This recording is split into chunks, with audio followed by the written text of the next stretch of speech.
여러분들이 처음 들어가는 첫 번째 재앙, 피해 재앙. 이 피해 재앙에 대해서 우리가 하기 전에 우리가 이 바로가 왜 강박해야만 했는가, 또 왜 또 그렇게 하나님의 말씀을 듣지 않았는가, 이런 것에 대해서 여러분들의 질문이 많았어가지고 제가 그것에 대한 하나하나 풀이를 하느냐고 늦어졌었습니다. 그래서 어저께 한 이야기들이죠. 그래서 저번 주에 한 이야기입니다. 그래서 하나님은 왜 인간이 하나님의 심판을 받아 멸망하는 이유가 무엇이라고 여러분들은 알고 있습니까? 누구나 이런 질문을 하게 되면 쉽게 말하는 게 하나님께 범죄하였기 때문에 멸망한다라는 말들을 합니다. 그렇죠? 그게 답이죠. 그렇지만 이것이 또 정확한 답변이라기보다는 뭔가 조금 모자른 것 같은 이러한, 그죠? 구체적이지가 않다라는 것이죠. 그래서 인간의 멸망하는 이유는 자신의 범죄한 것을 자백하고 회개하지 않기 때문에 멸망하는 것이라고 말합니다. 우리가 하나님께 범죄했기 때문에 멸망한다. 우리는 다 죄인입니다. 누구나 다 하나님께 죄를 집니다. 다만 우리에게 특권이 있다면 무엇이 있죠? 하나님의 자녀된 특권. 이거는 하나님이 사람이어야지만이 일어날 수 있는 일이죠. 그것이 뭐냐 하면 그 범죄를 자백하고 회개하지 않기 때문에 멸망한다라는 거거든요. 근데 우리 자녀들은 어떻습니까? 그 자기 죄를 자백하고 공동회개라고 하는 데서 자백할 수도 있고 은밀하게 하나님한테 자백할 수도 있고, 그래서 우리가 자백함으로 그리고 회개함으로, 자백하고 회개하고 함으로 인해서 멸망을 피하죠. 그렇지만 멸망하는 사람들의 특징은 자백하고 회개해야 되는데 이런 걸 하지 않는다는 것입니다. 왜냐? 하나님은 범죄한 그 사람들을 구원하시기 위해서 독생자 예수님을 이 땅에 보내주셨지만, 그 사랑이 우리에게 보여주셨지만, 그렇지만 그런 것이 불구하고도 회개를 마다함으로써 하나님의 준엄한 그 심판을 받는 사람들이 성경 역사에 많이 나와 있습니다. 특히 오늘 우리 이 바로의 이야기입니다. 우리는 쉬운 성경을 읽으니까 파라오의 이야기, 대표적인 게 파라오의 이야기죠. 그는 성경에서 얘기하기를 뭐라 그러냐면 바로의 마음을 강팍하게 하셨다라는 이야기가 수없이 거듭거듭 나옵니다. 그랬을 때 우리가 이 말의 뜻은 우리 저번 주에 우리 배웠죠. 이것이 무엇이다라는 것. 이 말은 하나님께서 바로의 마음을 그 강팍한 대로 내버려 두셨다라는 그러한 뜻이라는 겁니다. 이처럼 하나님에게 강팍한 그 심령을 그대로 방임하실 경우는 그 사람의 악한 성품상 더욱더 타락하게끔 되고 마침내는 완전히 사단의 수족으로 바뀌어버리죠. 그 안으로 들어가게 됩니다. 이것이 우리의 죄의 발달입니다. 그래서 우리가 하나님에게 범죄함으로 인하여서 하나님께서는 그들의 그 악한 마음을 그대로 강박하게 그냥 내버려두. 강박하다는 건 악하다는 뜻이거든요. 하나님의 마음을, 하나님의 말씀 듣지 않는 자들이 강박한 거라고 우리는 표현을 합니다. 그래서 이 성경에서 그래서 이 강박함이라는 것은 뭐 일단 죄가 먼저 들어왔다라는 거죠. 그러고 난 뒤에 하나님 말씀 듣지 않는 그 자체가 죄니까. 그래서 이러한 심령을 그냥 하나님이 그냥 가만히 방임해서 내버려 둔다라는 거예요. 그러면은 악한 그 심령은 어떻게 되는 거예요? 더욱더 강박하게 되는 거죠. 그래서 하나님께서는 그 하나님의 말씀에 귀 기울이지 않는 자들과는 관계를 하지 않습니다. 그러나 그 관계를 갖지 않습니다. 그리고 멸망에 이를 때까지 악한 성분 그대로 내버려 둡니다. 이것이 바로에게 일어난 심판이에요. 그냥 방임해 두는, 그냥 강박해지도록 그냥 내버려 둡니다. 근데 우리는 자기를 내버려 두면 어떻게 생각하죠? 내가 괜찮아서 잘 가나 보다 라고 생각하게 되죠. 왜냐하면 하나님의 말씀에 귀 기울이지 않기 때문에 조명해서 무언가를 비춰서 자기 마음을 봐야 할 거울이 없다라는 거잖아요. 그렇기 때문에 그냥 강박한 거울로 강박하게 괜찮아. 나 이래도 괜찮아. 나 이래도 천국 가. 나 이래도 괜찮아. 죄를 지고도 금방 나는 괜찮아. 하는 이러한 것으로 해서 달려가는. 그래서 결국에는 그 타락으로 인해서 더욱더 타락하는 그것으로 인해서 완전히 사단의 그 수중에 들어가 버리는. 그래서 이제는 뭐 죄가 죄인지 뭐가 뭔지도 모르고 자기가 굉장히 좋은 사람인 것처럼, 굉장히 자기 아이디어는 너무너무 하나님이 보았을 때 특별한 은사를 가진 아이디어인 것처럼 생각들을, 착각들을 하고 막 살아갑니다. 그렇게 하나님이 내버려 두는 게 이것이 심판이에요. 그래서 이렇게 하나님께서 관심을 가지지 않고, 하나님께 관심도 가지지 않고 내버려 두는 이러한, 하나님이 또 관심도 갖지 않는 사람들, 그래서 내버려 두는 이러한 사람은 마침내 마음이 강팍해져서 멸망에 이르는 것이죠. 그죠? 그래서 완전한 멸망으로 이제 들어가는 사건들입니다. 그래서 사실 우리도 원래는 바로처럼 완강한, 강팍한 그러한 사람들이었어요. 존재였어요. 그러나 그 긍휼이 풍성하신 하나님께서 끝까지 우리를 고집하시는 거를 내버려 두지 아니하시고, 고집스러운 게 강박한 거잖아요. 자기가 옳다고 우기는 거. 그러니까 그러한 것을 그냥 내버려 두지 아니하시고 큰 은혜를 베풀어 주셔가지고 우리가 그 강팍에서 멸망해야 되는데 그 멸망에서 우리를 어떻게 딱 구원해 주신 거거든요. 그것이 크리스찬이에요.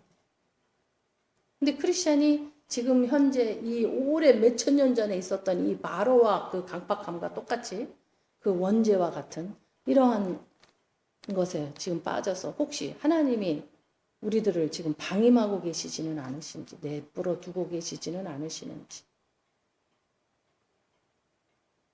어떻게 생각하십니까, 여러분들은? 그래서 이 바로가 이제 오늘부터 하나하나씩 한 재앙, 피해 재앙부터 시작을 해서 이 나일강이 피로 변하는 이러한 사건으로 시작해서 10재앙까지 이미 그 피로 나일강이 이미 변화되는 그것으로 인해서 독생자를 다 잃어버려야 될 거라는 것까지 이 스토리가 모두 이어져 나가는 이러한 재앙 속에 들어가게 됩니다. 또 이 바로가 또 한 것이 무엇이 있습니까? 4절에서 보면은 바로가 너희를 듣지 아니할 것이다. 너희들의 말을 듣지 아니할 것이다. 하나님이 이미 아셨죠. 듣지 아니할 것이다. 라고 예고를 했습니다. 이 바로가 단지 모세와 아론의 말을 듣지 않는 것이라는 뜻이 아닙니다. 누구예요? 하나님의 말씀을 들으려 하지 않는다라는 말을 하는 것입니다. 그 말을 가리키는 거예요. 하나님의 말씀을 전하는 사람들의 그 말을 들으려고 하지 않아. 이거는 하나님의 말씀을 들으려고 하지 않는 거랑 동일시됩니다. 이거는 성경의 구약에서 시작해서 신약에까지 이뤄서 똑같이 말하고 있습니다. 그렇죠. 여러분들은 신령에서 하나님께서 직접 계시로 모세를 만나준 것 같이 음성을 들려주십니까? 그래야 할 이유가 없죠. 왜냐하면 성령이 계시기 때문에. 내가 예수 믿으면 성령님이 그 역할을 해주십니다. 그 성령이 나와 함께 하지 않으면 우리는 성경 말씀도 알아보지도 못합니다. 그 글을 읽어도 자기 마음대로 읽습니다. 들어도 자기 마음대로 이걸 다 변화시켜 버립니다. 또 진리는 절대 들으려고 하지 않습니다. 그렇죠. 그렇기 때문에 그 말을 대신해서 전해주는 그러한 사람의 말을 듣지 않는다는 거예요. 그래서 이 바로가 왜 이렇게 멸망할 수밖에 없느냐? 하나님의 말씀을 들으려고 하지 않아요. 아론과 모세가 하는 말을 절대 들으려고 하지 않습니다. 그렇기 때문에 멸망에 이를 수밖에 없는 이러한 일들이 일어난 것이 우리가 저번 주에 우리가 나누었던 이야기들입니다. 그렇다면은 우리가 저번 주에 하나 우리가 멘션하지 않고 지나간 게 있는데 뭐냐면 표징과 이적이에요. 그렇죠. 바로에게는 이것이 심판이지만 이스라엘 사람들에게는 뭐죠? 표징이고 이적이죠. 이러한 사건들입니다. 죄인에게는 심판입니다. 하지만 하나님의 사람에게는 뭐예요? 증거가 되어버린다라는 거예요. 살아계신 하나님이 어떻게 하시는지에 대한 증거라는 거예요. 그래서 이스라엘의 그 출애굽과 관련된 이 이야기를 읽어보면은 우리는 이 재앙이라는 이 말보다는 어떤 거죠? 표징과 이적이라는 말을 더 많이 접하게 되죠. 출애굽에서 수없이 이 말이 나옵니다. 그 이유는 무엇이냐면은 예굽인에게는 하나님의 능력이 재앙일지는 모르지만 이스라엘 백성에게는 그분의 은혜를 표징으로 놀라운 이적으로 나타내 주시기 때문인 것이죠. 그래서 이적이라는 이러한 이적이란 히브리 사람들에게 있어서 그 무엇보다도 하나님의 손길을 벗어나 스스로의 의지와 법칙에 따라 움직인다는 개념이 없습니다. 이 히브리 사람들에게. 하나님을 벗어나서 무언가 자기 의지로 아니면은 무슨 법칙대로 뭐가 움직인다라고 하는 그 개념 자체가 없다라는 거예요. 참 부럽지 않습니까? 우리는 이 개념을 가지고 예수를 보려니까 보지를 못하는 거잖아요. 제가 이것을 보았을 때 너무나 부러웠습니다. 그런 사고를 가지고 있지를 않아요. 이 모든 것이 하나님의 주권 안에서 이루어지고 있다라는 것이 그 사람들의 구조 속에 있다라는 겁니다. 그 개념이 있다라는 거죠. 그래서 그들은 모든 만물이 하나님 장중에 있으며 무슨 사건이든지 그 앞에는 반드시 하나님의 뜻이 있다라고 생각한다라는 거예요. 이유 없는 것이 없다라는 거예요. 그 이유가 우리가 만들어낸 이유가 아니라 세상이 말하는 이유가 아니라 어떠한 도에서 말하는 그러한 지식에서 말하는 그러한 이야기가 아니라 하나님이 장중에 계시고 하나님의 뜻이 그 안에 있다라고 생각을 한다라는 거예요. 그래서 이 날씨가 춥거나 덥거나 밤이나 낮이나 여름이나 겨울이나 이러한 자연 법칙 이것을 인정하지 않는다는 게 아니라 이 인정 가운데서 이 가운데 하나님이 그 이스라엘 백성 히브리 사람들과 맺은 계약을 충실하게 지금 지켜지고 있는 증거로 보여준다라는 거예요. 로 생각한다라는 거예요.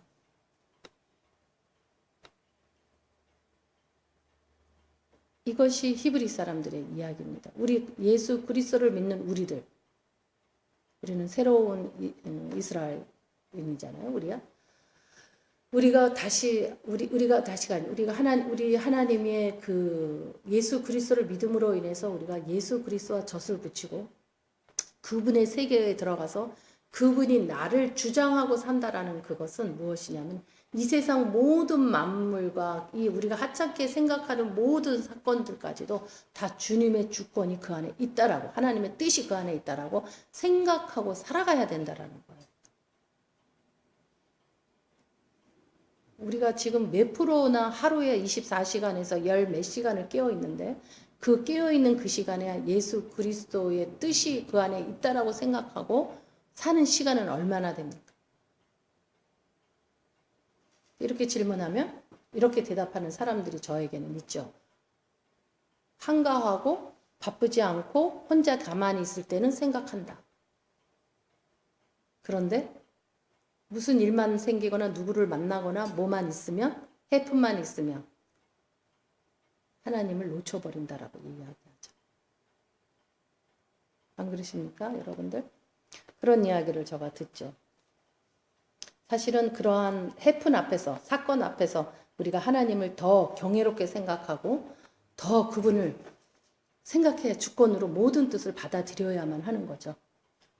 근데 사건 앞에서 그러지 못한다는 게 무엇입니까? 이미 내 안에 나의 기본으로 깔려있는 이러한 개념들이 뭐예요? 하나님 중심 개념이 아니라 내 중심 개념이기 때문에 그렇게밖에 볼 수가 없다라는 거예요. 그래서 우리는 그러잖아요. 무슨 일을 당할 때 보면 그 사람의 성격이 나온다. 이런 얘기 하잖아요. 그거예요. 무슨 일이 딱 당하면은 그 사람의 성격이 다 나옵니다. 그래서 내 안에 예수가 있었는지 없었는지가 다 나와버리는 거예요. 골방에서 아니면 혼자 있을 때는 예수를 생각했다고 하지만 그 예수를 생각한 그거 역시도 기본으로 내가 깔려있더라면 하나님, 무슨 사건 앞에서 하나님을 잡을 텐데. 그죠? 근데 그렇지 않다라는 거예요. 그러면은 하나님을 생각하고 있었다라는 그것은 진짜 진정으로 하나님을 생각하고 있었는가?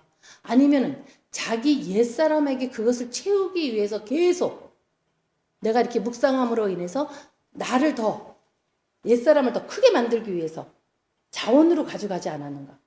왜냐하면 사건이 일어날 때 조그만 사건이든 큰 사건이든 어떠한 사람이나 만나기만 하면 인간관계에서 예수 그리스도의 향기와 빛이 나와야 되는데 이 관계가 무언가가 이루어지기만 누군가를 만나기만 하면은 예수를 잊어버려.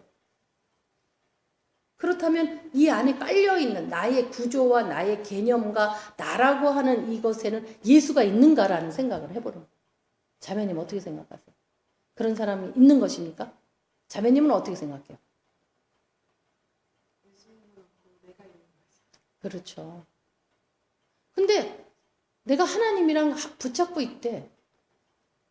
라고 이야기. 그러한 케이스들이 무엇을 얘기하느냐 하면 자기를 더 많이 나는 그래서 이렇게 하기 때문에 괜찮아 라고 하는 합리화하고 또 내가 예수를 내가 묵상하고 있었어 라고 하는 그것으로 인해서 자기가 하는 사건 앞에서 사건의 앞에서 이거를 문제를 썩어질 열매를 만들어 버려 놓고도 자기 스스로가 안심하는 왜냐하면 내가 이거를 해냈기 때문에 그것이 더 오랫동안 그러한 삶으로 지속되고 이 바로가 계속해서 강팍해져서 결국 멸망에 이르렀던 것처럼 그거를 계속 거듭거듭 하는 사람들의 경우에는 어떤 일이 일어날까요?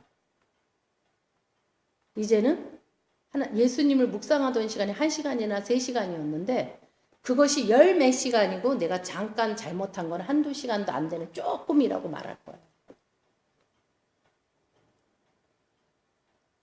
그러면서 자기가 한 거는 요만한 거를 이만하게 부풀려서 자이언트를 만들어 놓고 자기가 재진 거는 조그맣게 봅니다. 그랬을 때 그 사람들이 일으키는 현상이 무엇일까요? 세상을 바라보면서 엔티 소셜로 바뀌는데 그럴 때 어떤 식으로 바라볼 것 같아요? 예수님이 말하죠. 자기 눈에 들어있는 들보는 보지 못하고 남의 눈에 들어있는 티끌만 보고 또 어때? 정의로워져야 되죠. 그래서 그걸 가지고 정죄를 하기 시작을 합니다. 이러한 현상들이 일어나요. 죄는 계속해서 발달됩니다. 하나님 앞에 자백하고 회개하지 않으면 계속해서 발달되어 나가는 것이 이치라는 것이죠. 그래서 이 히브리인들은 모든 법칙들이 모든 것들이 다 하나님의 안에서 모든 것이 이루어지고 하나님이 뜻이고 하나님이 주장하시는 일들이다 라고 생각을 합니다. 그래서 하나님을 그래서 의지하고 어떠한 사건이든 간에 하나님을 의지하고 그의 행동의 그 표징을 가지고 있는 것이죠. 그렇기 때문에 어떠한 사건 앞에서도 그들은 어떻게 합니까? 하나님을 경이롭게 그 사건을 경이롭게 비춰보는 거예요. 하나님이 하신 일이기 때문에 하찮게 여기지 않아요. 쉽게 말하지 않습니다. 너무나 경이롭게 그것을 받아들이고 비춰보고 또 종교적인 의미에 따라서 또 그 하나님이라고 하는 그분에 대한 그 표정으로 그거를 또 가지고 들어오고 하는 이러한 구조를 가지고 있다는 것입니다. 그래서 이 자연의 법칙을 초월해서 그 가운데서 하나님의 현존과 활동이 그 증언되어 있는 이러한 것들을 그대로 흡수해서 그것을 증표로, 표징으로, 이적으로 가지고 살아가는 그러한 사람들이 히브리 사람들이다라는 것입니다. 그래서 이 출애굽 사건에서 보여주고 있는 거에서는 이 이적을 목격했던 이 사람들로 인해서 모든 것이 다 분명한 의미를 깨달을 수는 없지만 그렇죠? 그렇다고 이적이 일어날 때서 우리가 그것에 대한 금방 깨달음이 있겠습니까? 그렇지만은 이 이적은 분명히 어떻다라는 건 압니까? 하나님께서 현존하시고 구원하는 활동하시고 계시다라는 것을 우리는 알죠. 히브리인들이 아는 것처럼. 구체적으로 이게 무엇을 뜻하는지는 몰라도 하지만 하나님께서 현존하시고 우리를 구원하시기 위한 증거로 이러한 일들이 일어나고 있다라는 것이라는 것. 그래서 더욱더 믿음까지도 그 신앙을 갖게 하고 또 무엇을 갖게 합니까? 하나님을 신뢰하는 이러한 관계가 계약의 관계가 이루어지고 있는 이러한 것들로 보여주고 있다라는 것입니다. 그래서 히브리인들에게는 이 출애굽에서 나타나는 표징과 이 이적은 하나의 확신, 믿음, 신앙에 대한 확신으로 가지고 들어가는 것입니다. 그거와 마찬가지로 우리 성도 여러분들도 이번에 이 재앙을 우리가 이제 계속해서 우리가 볼 텐데 이 재앙을 보시면서 더욱더 하나의 재앙을 우리가 볼 때마다 그 한 재앙에서 여러분들도 같이 표징과 이적으로 나의 믿음에 더한 확증으로 더욱 경외로운 것으로 신비한 것보다는 경외로운 하나님의 그 유대하심을 깨닫는 이러한 삶으로 가시기를 주님의 이름으로 축원합니다. 그래서 이제 오늘은 그 피로 인한 재앙들입니다. 이 예굽에 이 내린 여호와의 이 재앙은 이 모세의 지팡이가 뱀으로 변했던 이 사건에 이어서 이제 10가지의 이 재앙으로 나간 첫 번째 재앙이 이 나일강이 피로 변하는 것입니다. 이 나일강은 너무나 중요해요. 이 예굽에서. 왜냐하면 이 예굽 문명이 거기서부터 형성돼서 발전되어서 나왔기 때문에 너무나 이 나일강이 중요합니다. 우리 성경의 이 역사를 보면은 모든 이 강을 통해서 이루어지는 강줄기에 따라서 나라들이 번성해 나가는 것을 여러분들 볼 수 있고, 또 여러분들이 세계사를 공부하거나 역사를 공부하셨기 때문에 아실 걸로 압니다. 이러한 예굽 문명의 이게 모든 것이 이 나일강으로 시작해서 모든 것이 퍼져서 이루어졌기 때문에 하나님께서 바로 그것을 징계로 삼습니다. 그것으로 시작하여서 끝내는 예굽의 장자를 죽이는 것까지 가는 이러한 하나님이십니다. 그래서 이 예굽 사람들이 어리석게도 하나님께서 주신 이 강줄기를 따라서 너희들이 번성할 수 있도록 해줬던 이 생명의 근원으로 주셨던 이 강을, 그것을 하나님의 주권으로 바라보지 못한 것으로 인해서 이 예굽인들은 어리석게 그 강을 지배하지 못하고 외려 지배를 당하고 살아가는. 여러분들은 무엇에 지배를 당하기가 쉽습니까? 돈. 근데 이 돈은 하나님이 아니에요. 그쵸? 하나님, 우리가 만들어낸 물건이야. 이거를 화폐다라고 했던 거예요. 문물 교환을 위해서.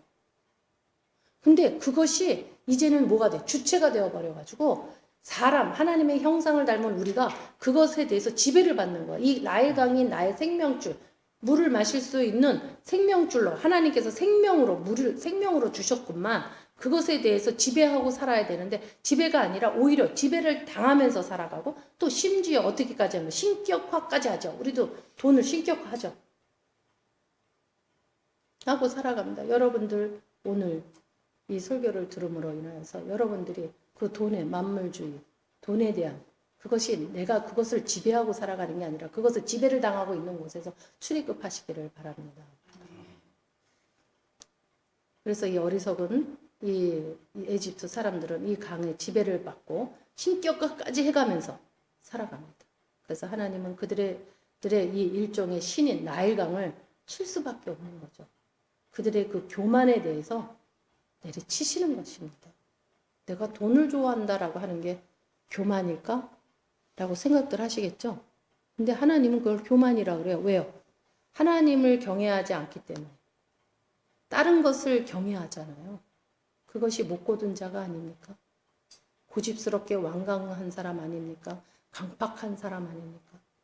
그렇기 때문에 하나님께서 주는, 하나님에서 만들어 놓은 이 강줄기를, 이것을 먹고 살아가서 더욱더 풍성해져야 하는데 그것이 아니라 그것으로 인하여서 내가 완전히 그것을 신으로까지 삼아버리는 이런 어리석은, 너무나 어리석은.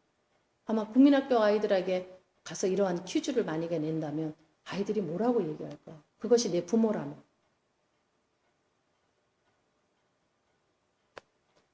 그래서 이 피폐된 이 나일은 생명을 공급하는 풍요를 갖다주고 물주기가 아니라 이제는 어떻게 돼요? 죽음의 강으로 변해버립니다. 그래서 하나님은 하나님을 망각하고 업신여기는 이러한 어떠한 의지도 용납하지 않으시는 분이세요. 절대 용납하지 않습니다. 돈을 사랑하세요, 여러분들? 용납하지 않으세요. 절대 용납하지 않습니다. 근데 돈 사랑한다고 막 그러는데 그런 사람 치고 또 잘 사는 사람을 아직은 저는 못 만나봤어요.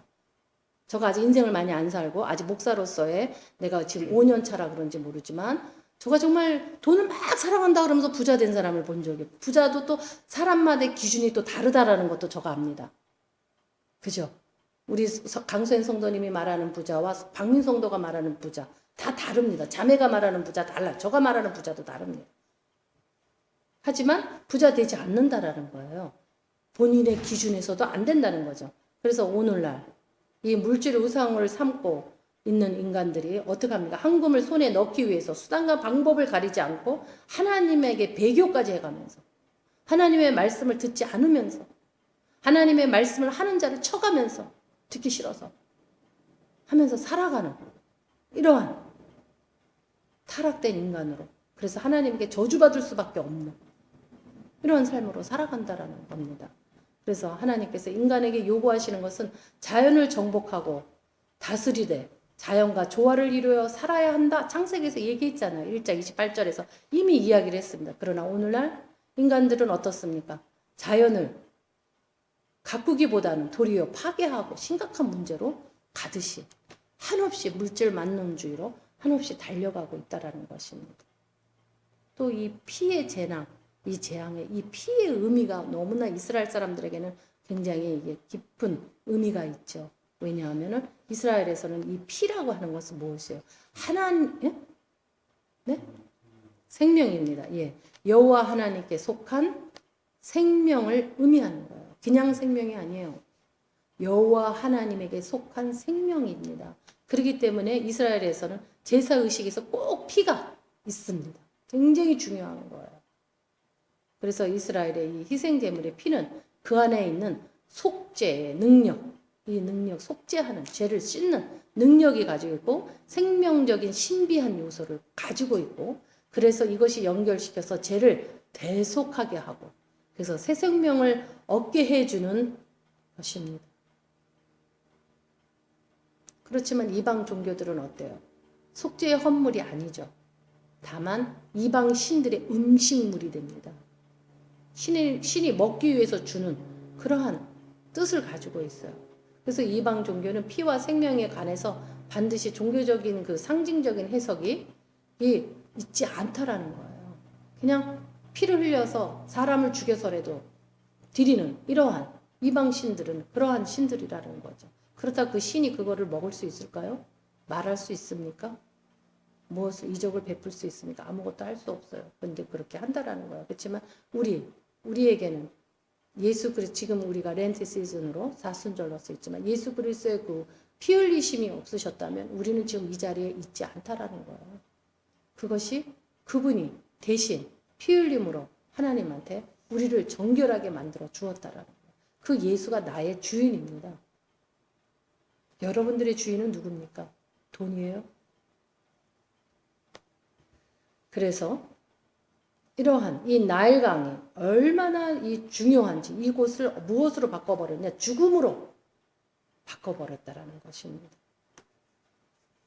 그래서 성도 여러분, 우리가 이 나일강을 하나님께서 치시는 이유가 그곳 나일강에서 시작되는 문명, 이 문명을 없애기 위해서 우리 바벨탑 사건이 창세기에서 공부하셨던 것과 같이 무엇이었습니까? 내가 신이 되려고 하는 그렇죠.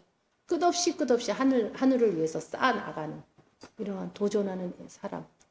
우리 하와가 아이를 낳고는 첫 번째 하는 말이 무엇입니까? 가인을 낳고 하는 말이 내가 신같이 된 것 같다라고 말하죠. 왜냐하면 하나님만이 사람을 만드니까. 근데 내가 사람을 태어나게 했단 말이에요. 그러니까 내가 신 같다 라고 표현을 합니다. 이게 죄성이에요. 우리는 자기가 신이라고 생각합니다. 하기 때문에 하나님의 말씀을 안 듣습니다. 듣고 싶어 하지 않습니다. 그래서 성경을 자기가 보고 싶은 대로 보고 똑같은 이야기를 다 같이 들었는데도 다르게 듣는 순간 다 바꿔버립니다. 자기 걸로. 그 정도면은 그쪽으로 엄청나게 발달되어 있는 거죠. 그렇게 하면서 살아갑니다.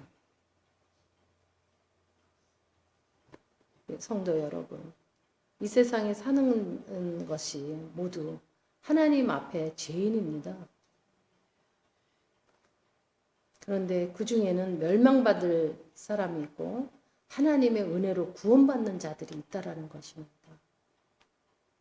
그렇다면 이 멸망받는 자들은 왜 구원의 반열에 이루지 못하는 것일까요? 그들은 죄인의 의식이 없습니다. 죄인 의식. 내가 죄인이라고 하는 의식이 없습니다. 말로는 내가 죄인이야 라고 말하죠. 우리 크리스찬들은 이 죄에 대해서 하도 많은 설교를 들어가지고 자기가 이 머리에서 로봇처럼 그냥 딱 하고 말합니다. 예수님은 누구십니까? 하면 쫙 하고 십자가에서 못 박혀 죽으셨습니다 라고 말하듯이 나는 죄인입니다 라고 말합니다. 그러나 자기의 삶 속에서 자기가 죄인이라는 걸 의식하고 살아가느냐? 그거는 아니라고 생각이 들지 않습니까? 그래서 죄인의 의식이 없이 구원에 없기 때문에 구원에 이르지 수가 없고 또 이르게 하는 그 회개 이거를 모르기 때문에 더욱더 멸망할 수밖에 없는 그러한 삶으로 살 수밖에 없다라는 것입니다. 또한 그러한 사람들은 또 어떤 일이 일어납니까? 하나님과의 관계를 맺지를 못합니다. 그래서 본인의 그 악한 본성, 예수를 연합함으로, 예수를 구주로 영접함으로 이 악한 근성이 죄가 씻어지는데, 근데 이것이 하나님이랑 연결이 되지 않고 회개하지 않고 고백하지 않고 자백하지 않기 때문에 이 악한 이 본성이 그대로 유기되어서 그대로 가지고 있기 때문에 끝내는 강팍해지고 마는 것입니다. 우리 사람은 한 번에 강팍해지지 않습니다. 거듭됨으로 인해서 강팍해집니다. 그리고 그의 마음이 강팍해져 있는 관계로 인해서 하나님의 말씀을 전혀 관심도 없고 듣지도 못합니다. 그래서 하나님 말씀이 선포될 때 자기 생각하고 딴 생각하고 무슨 생각하고 막 이럽니다. 관심이 없어요. 그렇기 때문에 들을 수가 없는 거예요. 이처럼 하나님과 생명적인 관계를 갖지 못하고 영생의 말씀에 귀 기울이지 않기에 그들은 마침내 멸망에 이르게 되는 거죠. 따라서 우리는 우리 자신의 죄와 허물에 대해 늘 긴장하고 자기를 워치해야 되겠죠. 발견된 그 죄에 대해서는 또 철저하게 자백하고 회개하는, 숨기는 게 아니라 그냥 쓱 넘어가는 게 아니라 자백하고 회개해야 된다라는 거예요. 작던 크던 그것을 해야 된다는 거예요. 그리고 겸손하고 순결한 마음으로 하나님의 말씀을 들을 수 있어야 됩니다. 근데 우리가 말씀을 들으려면 겸손하고 순결해야 돼. 근데 내가 좀 잘났어 라고 생각하거나 내가 이 악한 본성으로 듣고 싶지 않아. 네가 뭔데 그런 소리를 해. 이러고 있다면 들을 수가 없는 거죠. 우리는 항상 우리에게 긴장되어 있어야 됩니다. 그리고 겸손하고 순결한, 내가 죄인이라는 의식이 있다면 당연히 겸손해지겠죠. 어떠세요, 여러분들? 말로는 죄인이라고 말하지만은 정말 그걸 의식되어 있냐 이거예요. 인지되었냐 이거예요. 정말로 의식되어 있다면 당연히 겸손해지죠. 안다는 말 안 하죠.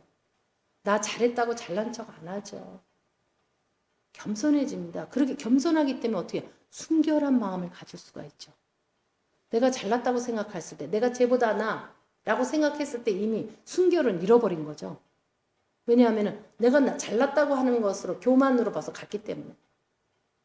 그렇죠. 그래서 겸손하고 순결한 마음으로 하나님의 말씀을 들을 수 있어야만 된다라는 것입니다. 그래서 시편 1편에서 뭐라고 이야기합니까? 복 있는 사람은 어떤 사람이라? 오직 여호와의 율법을 즐거워하며, 아주 즐거워해. 말씀 보는 걸 너무 즐거워. 괴로움이 아니에요. 즐거워하며 그 율법을 주야로, 깨어있을 때 주야로 묵상하는 자다라고 말하고 있습니다. 여러분들, 우리가 바로를 보면서 정말 내 안에 있는 악한 근성들, 본성들, 내가 예수 그리스도로 인해서, 예수님이 십자가에서 죽으심으로 피 흘리심으로 인해서 그 죄가 씻어졌는데, 내가 그분을 만났는데, 그래서 씻음을 받았는데, 근데 내가 다시 그분을 못 받고 내가 다시 가나안에서 다시 축복된 새로운 땅에서 새로운 피조물로 살아가는 내가 이제는 새로운 피조물이 아니라 옛날에 그 야곱 예굽의 그 번쩍번쩍한 거를 생각하면서 그것으로 다시 가서 그 나일강을 숭배하면서 살아가는 타락된 크리스찬으로 혹시 가고 있지는 않은지 생각해보는 그런 한 주간이 되시기를 주님의 이름으로 축원합니다.